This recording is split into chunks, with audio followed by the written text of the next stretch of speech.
అందరికీ నమస్కారం. ఓం నమ శివాయ. కార్తీక పురాణం అధ్యాయం 18. సత్కర్మానుష్ఠాన ఫల ప్రభావము. ఇదంతా విని ధనలోభుడు నమస్కరించి ఇట్లు చెప్పెను. ఓ మునిచంద్ర, మీ దర్శనము వలన ధన్యుడనైతిని. సంశయములు తీరునట్లు జ్ఞానోపదేశము చేసితిరి. నేటి నుండి మీ శిష్యుడనైతిని. తండ్రి, గురువు, అన్న, దైవము సమస్తము మీరే. నా పూర్వ పుణ్య ఫలితములనే కదా మీ బోటి పుణ్యపురుషులు సాంగత్యము లభించును. లేనిచో నేను మహాపాపినై మహారణ్యములో ఒక మొద్దుబారిన చెట్టునై ఉండగా తమ కృప వలనే నాకు మోక్షము కలిగినది కదా. మీ దర్శన భాగ్యము లేని ఎడల ఈ కీకారణ్యములో తరతరాలుగా చెట్టు రూపమున ఉండవలసినదే కదా. అట్టి నేనెక్కడ?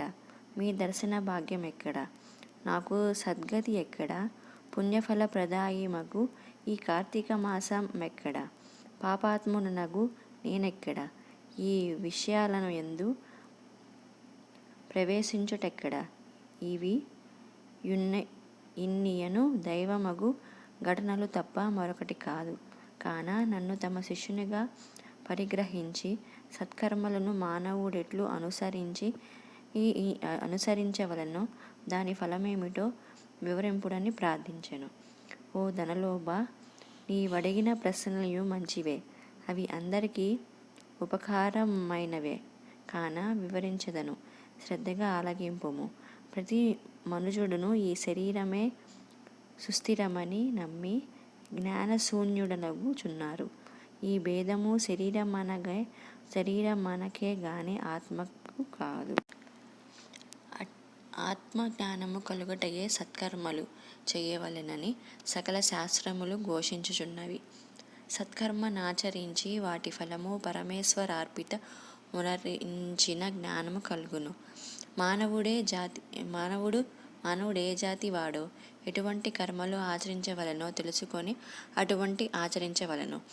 బ్రాహ్మణుడు అరుణోదయ స్నానము చెయ్యక సత్కర్మలనాచరించి నన్ను వ్యర్థమగును.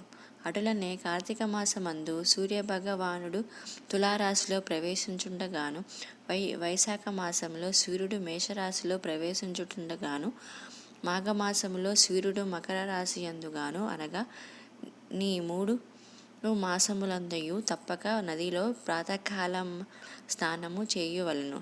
అట్లా స్నానములాచరించి దేవతార్చన చేసిన ఎడల తప్పక వైకుంఠ ప్రాప్తి కలుగును. సూర్యచంద్రగ్రహణ సమయములందును తదితర పుణ్య దినములందు స్నానము చేయవచ్చును.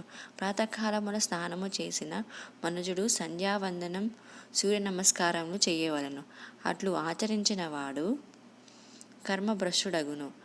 కార్తీక మాసమందు అరుణోదయ స్నానమాచరించిన వారికి చతుర్విధ పురుషార్థాలు సిద్ధించును. కార్తీక మాసముతో సమానమైన మాసము ఏ వేదములతో సరితూగు శాస్త్రము గంగా, గోదావరి నదులకు సమాన తీర్థములు. బ్రాహ్మణులకు సమానమైన జాతియు, భార్యతో సరితూగు సుఖమును, ధర్మముతో సమానమైన మిత్రుడును, శ్రీహరితో సమానమైన దేవుడును లేడని తెలుసుకొనుడు. కార్తీక మాసమందు విద్యుక్త ధర్మముగా స్నానాదులు ఆచరించిన వాడు 1,000,000 యాగములు చేసిన ఫలము పొంది వైకుంఠమునకు పోదురు అని అంగీరసుడు చెప్పగా విని మరలా ధనలోభి ఇట్లు ప్రశ్నించెను. ఓ మునిశ్రేష్ఠ, చతుర్మాస్య వ్రతమని చెప్పితిరే. ఏ కారణం చేత దానిని ఆచరించవలను? ఇది వరకెవరైనా ఈ వ్రతమును ఆచరించారా?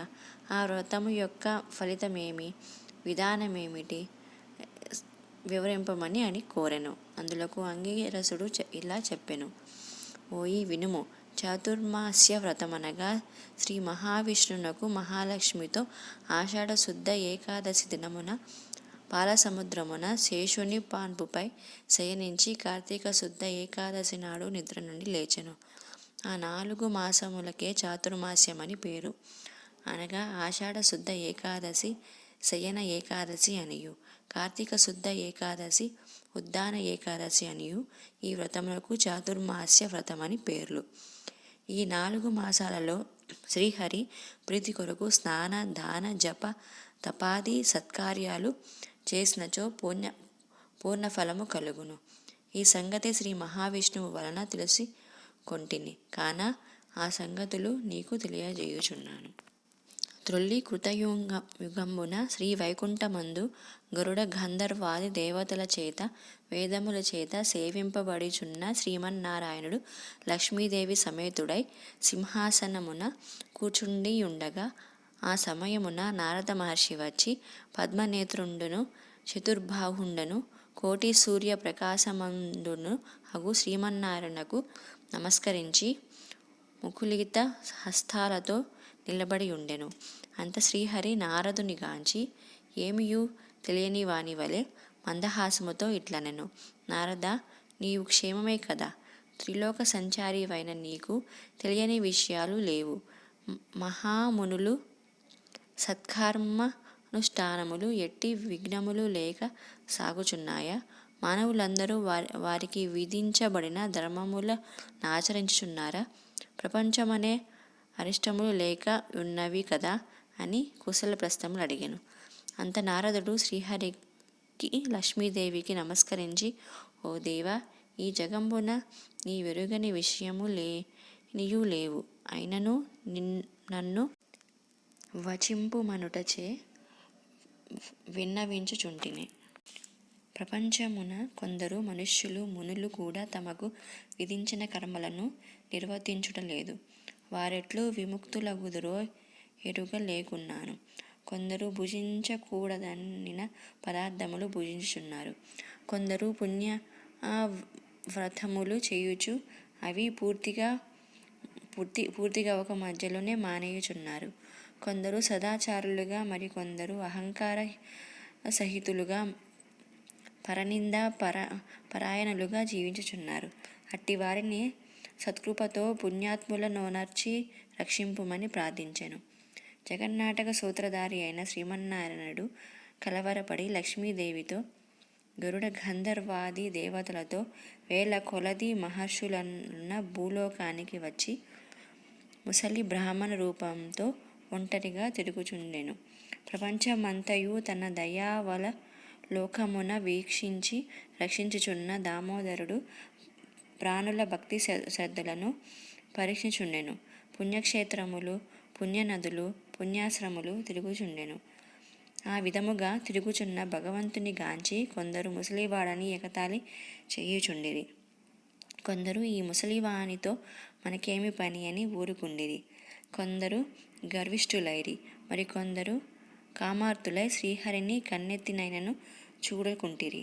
వీరందరినీ భక్తివత్సలుడకు శ్రీహరిగాంచి వీరినెట్లు తరింపజేయుతున్నాయని ఆలోచించుచు ముసలి బ్రాహ్మణ రూపమును విడిచి శంఖచక్ర గద పద్మ కౌస్తుభ ధరించి లక్ష్మీదేవి తోడును భక్తులతోడను మునిజన ప్రీతికరమగు నైమిసారణ్యమునకు వెడలెను. ఆ వనమందు తపస్సు చేసుకొనుచున్న మునిపుంగవులు స్వయముగా తమ ఆశ్రముల కరుదెంచిన సచ్చిదానంద స్వరూపుడగు శ్రీమన్నారాయణను దర్శించి భక్తి శ్రద్ధలతో ప్రణమిల్లి అంజలి ఘటించి ఆది దైవమగు లక్ష్మీనారాయణునిట్లు స్తోత్రమును గాంచిరి. శాంతాకారం భుజగశయనం పద్మనాభం సురేశం విశ్వాకారం గగనసదృశం మేఘవర్ణం శుభాంకం లక్ష్మీకాంతం కమలనయనం యోగి హృద్యానగమ్యం వందే విష్ణుం భవభయహరం సర్వలోకైకనాథం లక్ష్మీం క్షీరసముద్రరాజతనయాం శ్రీరంగధామేశ్వరీం దాసీభూత సమస్తదేవవనితాం లోకైక దీపాంకురాం శ్రీమన్మథకటాబ్దలబ్ధ విభవద్రహేంద్ర గంగాధరాం త్వాం త్రైలోక్యకుటుంబినీం సరసీజాం వందే ముకుందప్రియాం అని ఇలా స్తోత్రం గావించిరి. 18వ రోజు పారాయణం సమాప్తం. వింటిరి కదా ఫ్రెండ్స్, శ్రీమన్నారాయణుడే కదలి వచ్చి భూలోకంలో సంచరించుచున్నారు. ఇది చూసి ముని భుంగవులందరూ ఇలా స్తోత్రాన్ని పాడారు. Thank you so much friends. Thank you. Please subscribe.